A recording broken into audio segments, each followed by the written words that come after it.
Fixed. Warfield on Celestial Eldrazi sitting on the left. Russell Lee, Grixis Dash Shadow sitting on the right.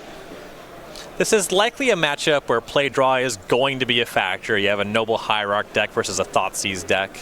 You want to get the momentum going in your favor. Oh, for sure. I mean, all the draw spells in the world, all the discard spells in the world are relatively useless if not backed up by some sort of threat. Okay, so Lee is on the play, though, on a 6-card hand. Bloodstained Mire Go is where Lee will start. Forest Noble Hierarch for Warfield. Now, coming out of the gates here, I'm curious to see what Russell is going to be fetching for and how much damage they're going to take. Looks like a fetch and a shock here. Going to send Russell to 17. Is it a Fatal Push? Is it a Thought Scour? A Watery Grave. Those are the two likely options. I see a Thought Scour being pushed in front of the hand. That'll be the play. Summer Denial, Jace Vryn's Prodigy milled over. The Jace a one-of in the deck. Yeah, it's a pretty potent one-of, though, against a number of matchups. You know, if your opponent is giving you time to develop, a Jace Vryn's Prodigy can loot away some extra lands, and then once it transforms, it acts kind of like a reusable Snapcaster Mage. Yeah, sort of replacing the 1x Faithless Looting spot, I suppose, when you talk about looting. And Lee is going to use Dismember on the Noble Hierarch and a slow Warfield down, going to 13 for that. We'll see what Warfield has as a follow-up. Looks like Eldrazi Temple and Eldrazi Displacer in hand. Prismatic Vista, though, is the play. Perhaps I misread the Temple. Warfield a pass. See if Lee wants to crack this Scalding Tarn or not.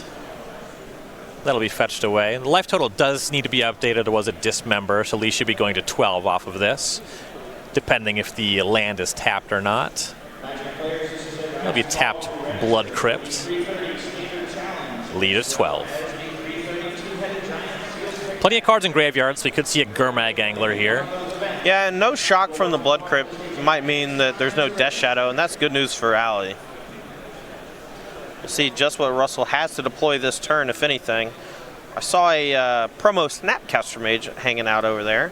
Yeah, I see a Snapcaster, a Lightning Bolt. Here's a Bloodstained Mire, and there's at least one more land in the hand. Warfield will fetch to 19 end step. Prismatic Vista can find another forest. There's 2 plains. One of those will be the find. There's also a basic Waste in the deck, in case she needed colorless mana. Yeah, Prismatic Vista is a boon to these colorless strategies, if only because they allow you to play multiple colors. It acts kind of like a 3-color fetch land. Let's see what Warfield can do from here. You see a Karn the Great Creator hanging out in the hand. Eldrazi Temple's the land, so here's Noble Hierarch. So I think you were right about the Temple, but with Force Eldrazi Temple, she was unable to deploy the Eldrazi Displacer was the problem. Ah, exactly right. Yeah, even though the card is colorless because of Devoid, it does have that hard white requirement. Right.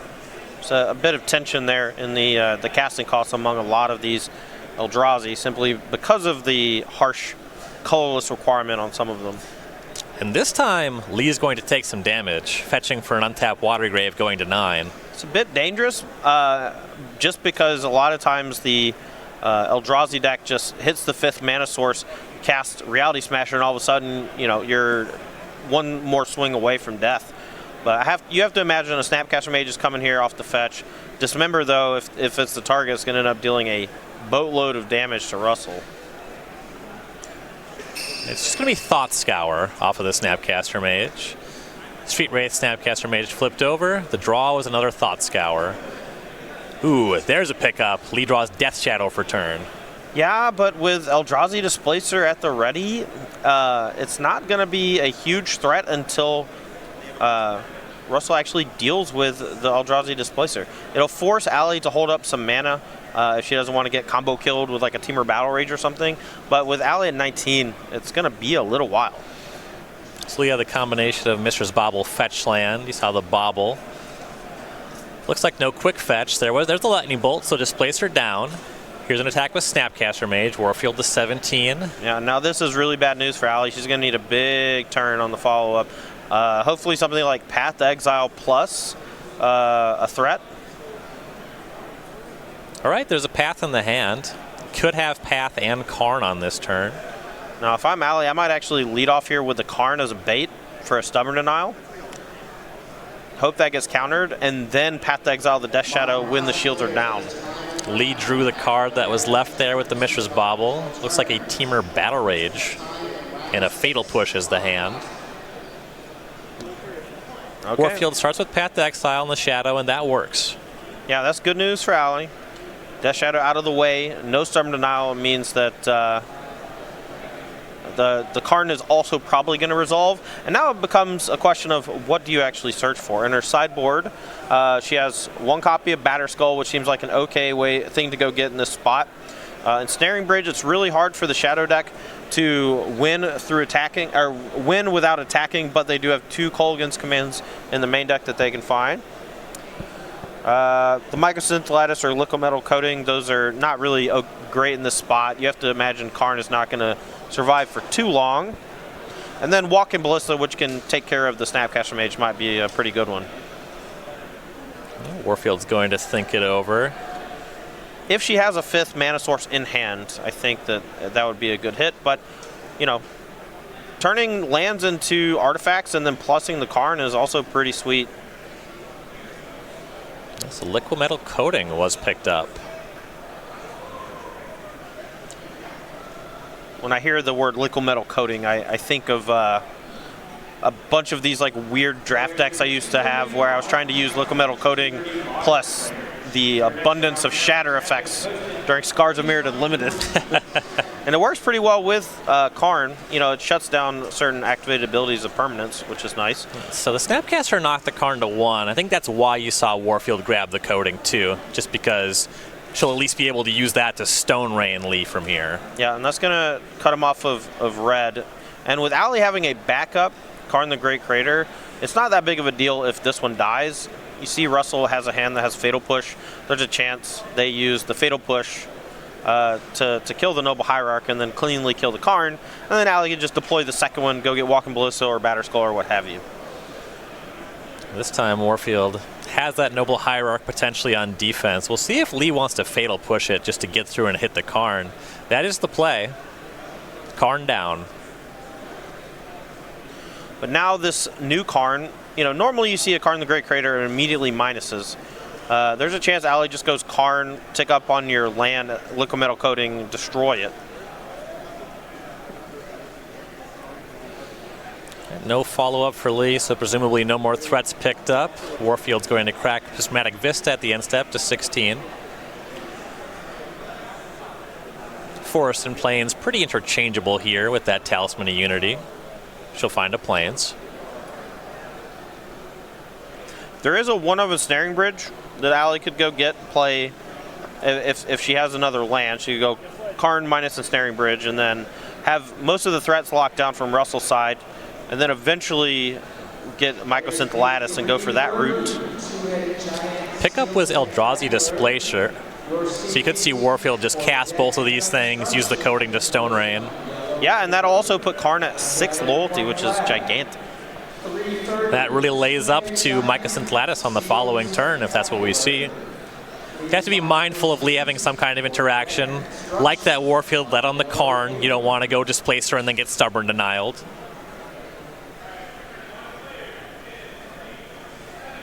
You see Liquid Metal Coating on one of those Watery Graves. Intention for the Karn to plus on it next.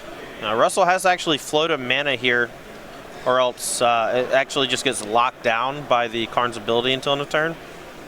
But now that it is an artifact, Allie will go ahead and plus with the Karn. And here's the Displacer. I would have liked to have seen Allie move to second main phase because of the floating mana, because now Russell actually gets to fetch and go Snapcaster Mage plus spell out of the graveyard without having to fetch twice. This potentially ends up mattering for life total purposes. See Lee fetching twice at end step. Oh, maybe she did actually, if Lee is double fetching. It could just be that you got to get some lands out of the way because Lee needs a big draw step. That Karn has to go away. Yeah, not a whole lot of fetchable lands left. Does go ahead and get the last 2 red sources, fetching way, way down. You see an untapped Steam Vents here.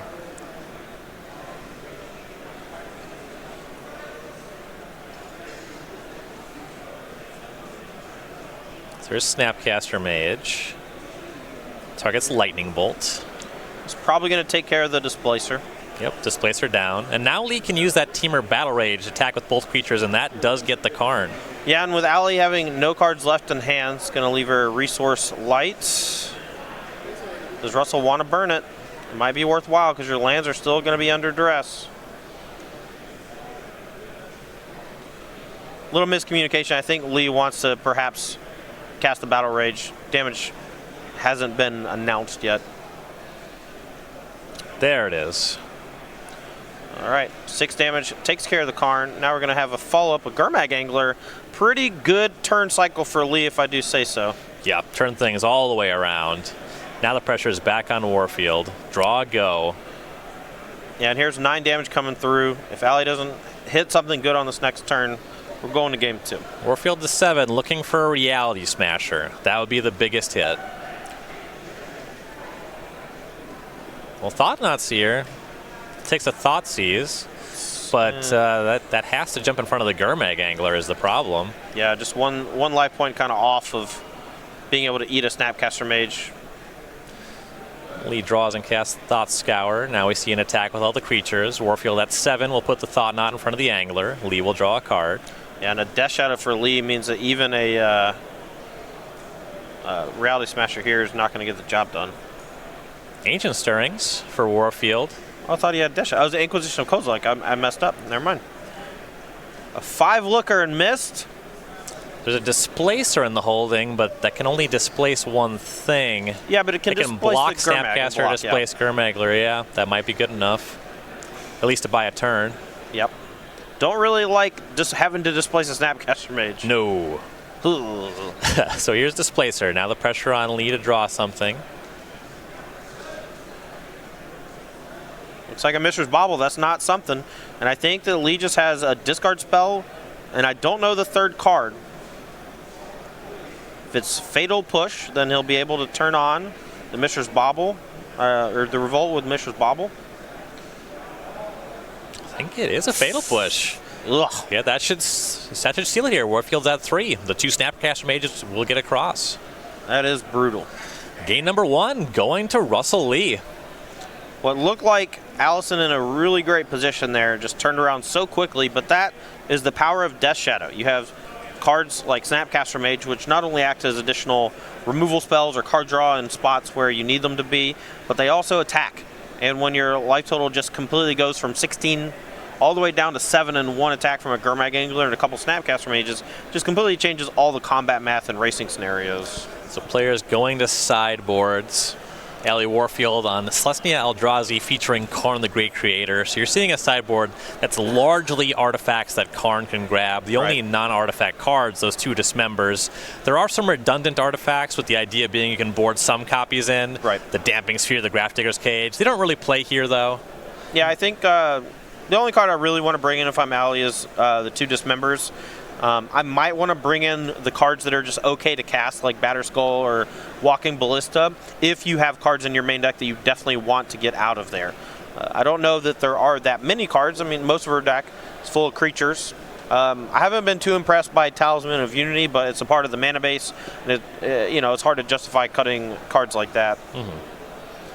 Sideboard for Russell Lee on Grixis Death Shadow, 3 Collective Brutality, 2 Abrade, 2 Damping Sphere, 2 Disdainful Stroke, 2 Kolaghan's Commands, 2 Plague Engineer, a Liliana of the Veil, and a Liliana the Last Hope. So for Russell, you got to approach this, I think, from a control standpoint. You got to slow things down a little bit. I'm trying to figure out exactly how I want to sideboard. Abrade seems like it's okay. You know, there are quite a few artifacts coming at him. Thanks to Allie's Karn the Great Creators. Disdainful Stroke counters the big Eldrazi, but there's enough cheap stuff in the deck that it's not that useful. Kolaghan's Command seems like it's okay, similarly to Abrade, especially because of both of the Sword of Feast and Famine and Fire and Ice, thanks to the Stoneforge Mystics. But I don't believe Russell actually saw Stoneforge in those games, so Russell might not be aware that that package is in the deck. So it'll be interesting to see exactly how they sideboard. Wednesday nights on this very channel, twitch.tv/SCG Tour, you can check out Commander Versus. Oh, yeah. Watch the whole Commander versus crew battling out with their 100-card decks every Wednesday at 5 p.m. Yeah, and those do end up on YouTube later on too. So if you can't quite catch it live, make sure to check out Star City's YouTube page. Not only do we put Commander Versus up on there, we have a ton of other great stuff for you. Probably some sweet new decks with the Commander 2019 product just coming out. Yeah, I think either last week or the week before, they actually just played decks based around those commanders or just played them straight out of the box. I forget which, but I remember seeing some tweets about it. I do like to play them straight out of the box unsleeved. Yeah, I mean, that's how God intended. Exactly. Players drawing up opening hands for game number 2 here. Warfield with a pretty quick mulligan. Yeah, thanks to the London mulligan, you know, if your hand is bad, you can just ship it back, you know. Just get a better one. Yep. You get a look at 7. Pick your best 6. Lee will join. I do think that Eldrazi Temple is a pretty serious gainer from the London mulligan. Back when Eye of Ugin was legal, the Eldrazi deck, the very broken Eldrazi deck, just mulliganed all the time. Now you only have Temple. Having that extra look for it is very helpful. Oh, for sure. You have a lot of potentially busted draws with this Celestial Eldrazi deck. If only because not only do you have the Eldrazi Temples, but you also just have Noble Hierarch. If you ever pair Noble Hierarch with Eldrazi Temple, you get those turn 2 Thought-Knot Seers that we saw just a few years ago when Eldrazi ran rampant. Right. That's kind of what you were saying about maybe not liking the Talisman of Unity. It doesn't enable the turn 2. It only ramps you up to turn 3. Right, but it does have its place, and your deck can utilize most of the mana. I'm curious if you have enough colored mana, maybe they could just be Mind Stones like the colorless Eldrazi decks that we're used to seeing. You know, they help you ramp into a turn 3 Reality Smasher when you don't have a either a land or a Noble Hierarch, whichever one you're missing, while also, you know, providing you with a way to cycle them later on. You know, if Allie was able to turn one of those talismans into a fresh card, the whole game could have been different there at the end. But, you know, she also wouldn't have had colored mana on turn 2 when she played a ramp spell or whatever, so just whatever. Both players have kept 6. Brushland is the first play for Warfield. Lee will bobble Warfield. Shock for Blood Crypt and Thoughtseize. Take a look at the hand. We have Forest, Plains, Path to Exile, Sword of Feast and Famine, and Karn the Great Creator.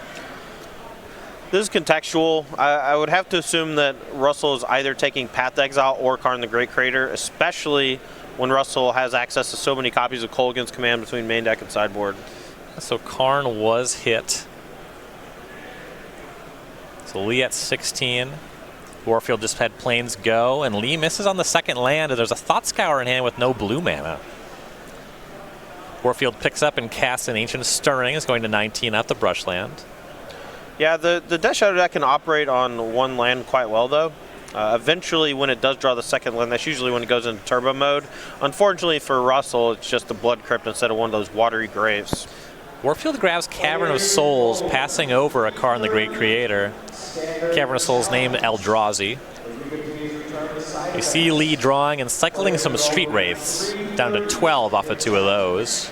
Yeah, but if they are able to find a Death Shadow, deploying that pretty early on here could be quite good. And Allison is not really incentivized to use the Path to Exile just yet.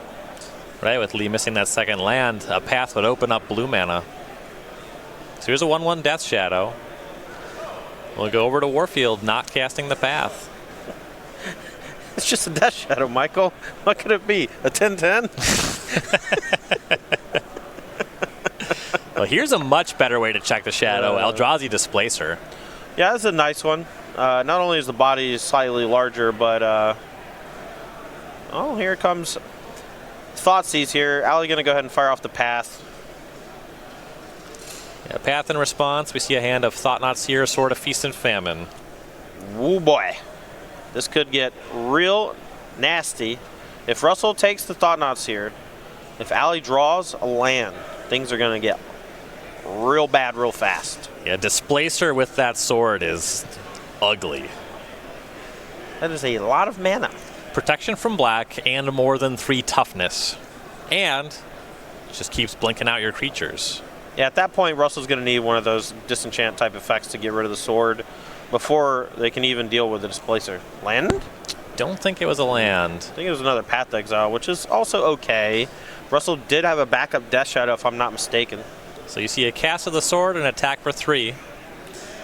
Lead a 7. There's another Death Shadow, and the pickup return was Thought Scour. Ooh, Watery Grave.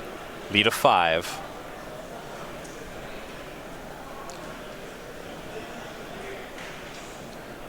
A Braid on the Displacer. All right, that was going to cover it one way or the other in the matter of the sword.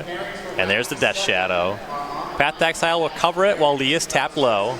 But now Warfield needs to draw something. And this is only 4 mana, so a Smasher wouldn't be good.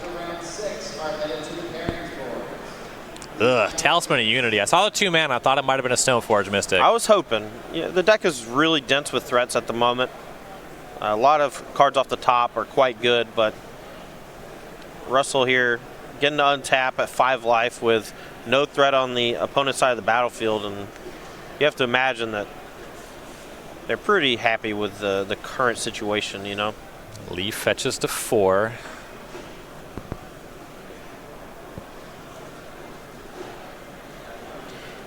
If you go to 2 and put yourself, ooh, maybe we had life totals a little bit wrong.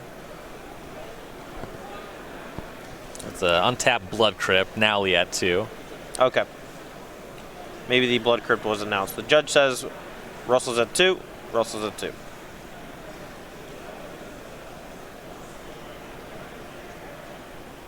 There's a Thought Scour. It's like Disdainful Stroke, Dismember flipped over, and the Scalding Tarn picked up. And Gurmag Angler will join the party.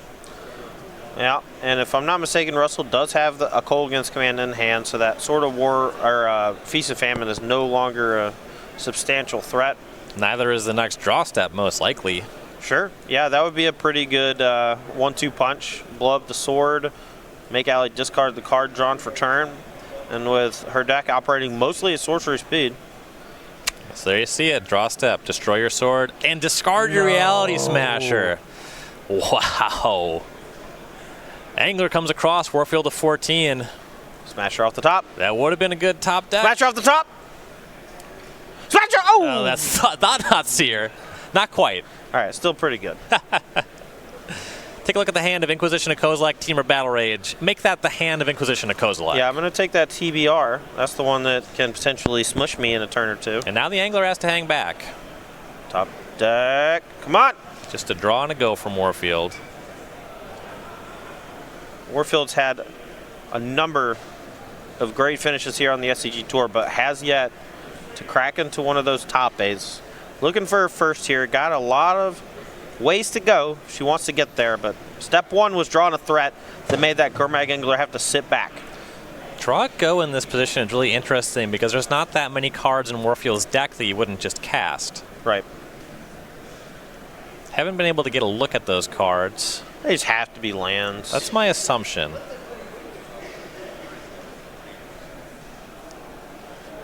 Sideboarded and Snaring Bridge. Yeah, Inquisition, we see a Prismatic Vista in a forest. Makes a lot of sense.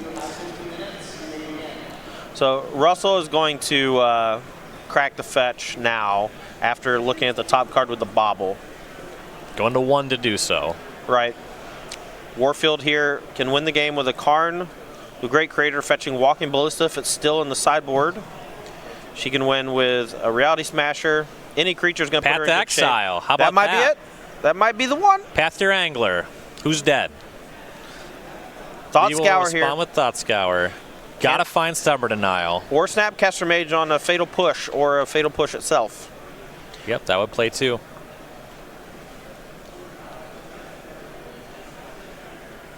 Attack with Thought Knot Seer.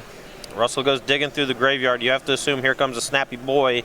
Doesn't have a removal spell for the Thought Knot Seer, looks like. Might have to be a chump block. Doesn't even have another blue mana source to be able to Thought Scour. So this could be just a 2-mana chump block and Snapcaster Mage. Yeah, that's all it is. Now Lee has to draw something. It's another Mishra's Bauble. He's got to find a removal spell off the top.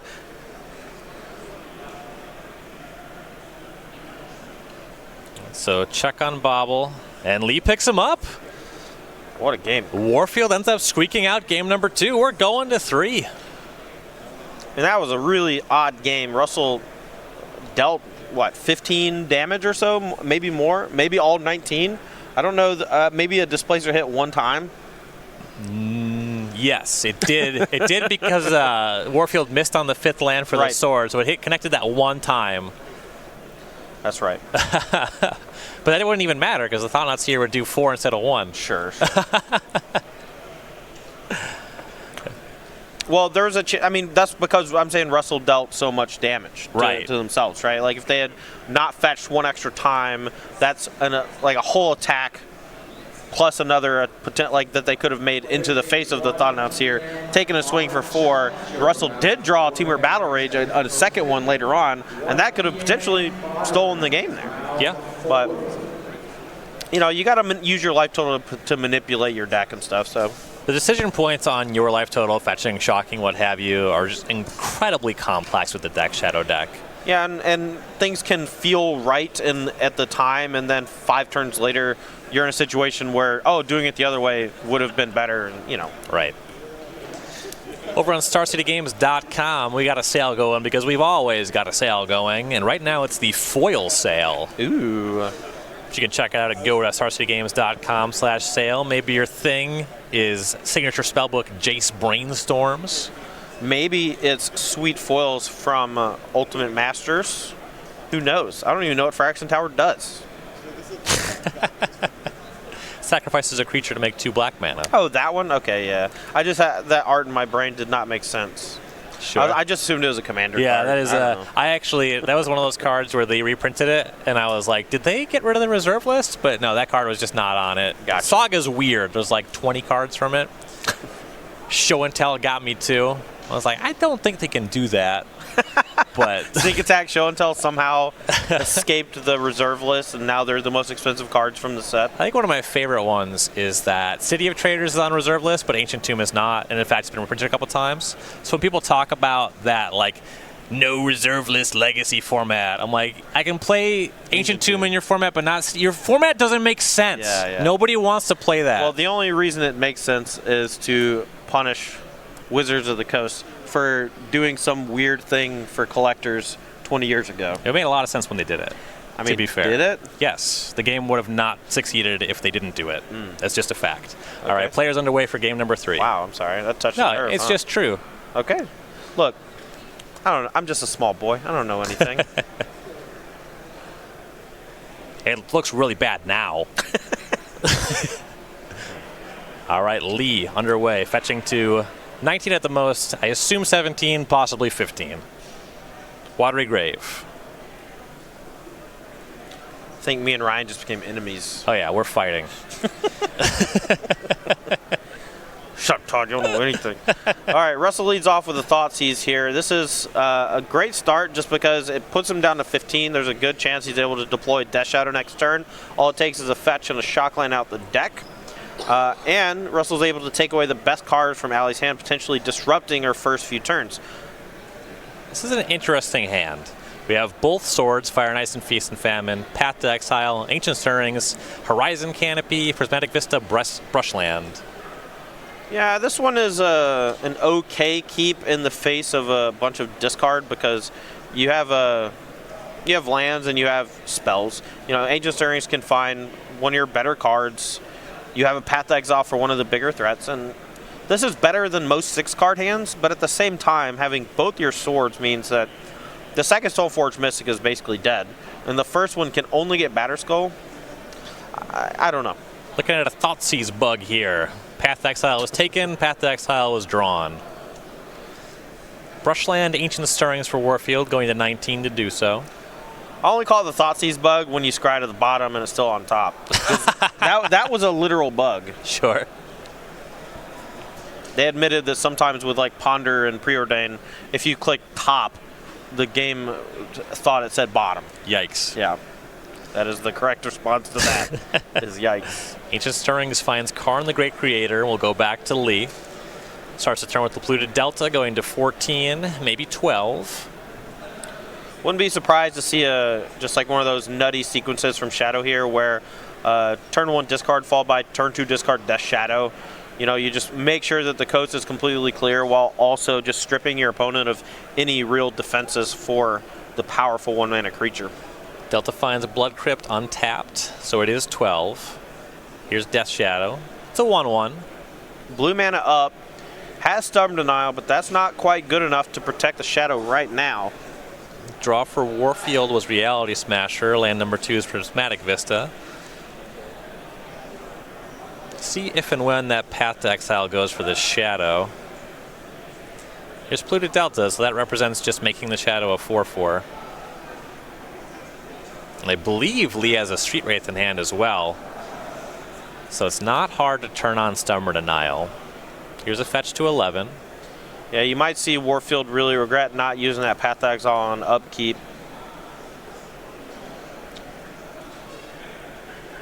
It's also possible Warfield's just not playing around Stubborn Denial because the likelihood of Stubborn Denial being in Russell Lee's deck in this particular matchup is actually pretty low. It's a pretty low impact card. It basically only hits Karn the Great Creator, Path to Exile, and the occasional equipment that's hard cast. Our deck is very dense with creatures. So we saw untapped Steam Vents and then the cycle of Street Wraith. So Lee at 7, attacking for 6 with the Shadow. Warfield a fetch to 18 off the Vista. Plains Path to Exile. Yeah, that this gets is caught by the stubs. easy Stubborn Denial for Russ. See what the follow-up is. Curious if Russ has another threat to play or it's just content sitting on this Death Shadow. It's quite big right now thanks to the Street Wraith cycle and the fetch shocking. Pick up for Warfield, Cavern of Souls.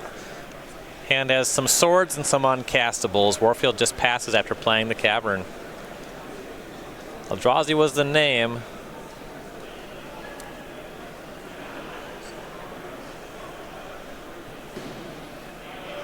It's a tense moment here for Warfield. Already through 2 Path to Exiles. Not a whole lot of removal left in the deck. Attack for 6. Warfield's life total becomes that. Noble Hierarch drawn. Potentially a chump blocker. There's that Horizon Canopy. Warfield goes to 5 off the Brushland. Cast the Hierarch. Passes turn. Abrade targets Noble Hierarch. And Warfield is going to concede to that. Russell Lee advances to 12-3, and I believe we'll be seeing Grixis Death Shadow in the top 8.